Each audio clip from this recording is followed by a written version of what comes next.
régional. Ça fait des années qu'on en parle, Jean-François Caron, de réinventer la façon de faire de la politique. Écoutez, la participation comme mode de production des politiques publiques dans ma commune a amené à des taux d'abstention beaucoup plus faibles et a amené à des scores massifs où le Front National fait son score le plus faible du bassin minier. Je crois qu'il y a Los-Angoel. Je pense qu'il faut se poser aussi des questions sur l'attente d'une autre pratique de la politique, et cette élection, par ses doubles messages, le crie très fort. Enfin, on le voit à Roubaix, on le voit chez nous dans le bassin minier où on est dans des secteurs en grande difficulté. Il faut renouveler les pratiques politiques.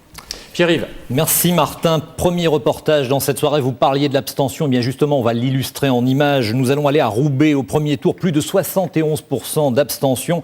Y a-t-il eu un sursaut aujourd'hui? On va le savoir avec ce reportage tourné dans le quartier de Lomelay avec Caroline Arnold et Jean-Marc Vasco. 11h ce matin, quartier de Lomelay à Roubaix. Ici, plus de 80% des électeurs ont boudé les urnes lors du premier tour, l'un des plus forts taux d'abstention de la ville. Triste record, alors ce matin dans les bureaux de vote, on guette les nouveaux électeurs. Non, je ne suis pas venu la semaine dernière. Qu'est-ce qui vous a décidé? En fait, j'attendais pour voir comment ça se passe au niveau des élections pour voter le deuxième tour, c'est tout. À voter. Il y a des gens qui ne sont pas déplacés la semaine dernière, ils sont déplacés cette fois-ci, quoi.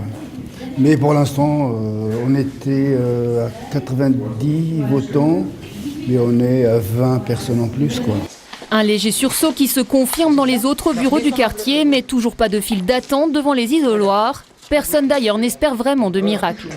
Il y en a beaucoup que je connais qui ne votent pas, donc je leur dis qu'il faut aller voter, mais bon, ils me disent que ça ne sert à rien et tout, mais bon. Même si je vais voter, c'est pas eux qui vont me donner à manger, c'est moi qui travaille tout seul, je dois me débrouiller pour avoir ce que je peux. Et donc voilà, j'ai pas besoin de voter, quoi. La population de Roubaix semble désabusée. Il faut dire qu'ici le chômage atteint 26%.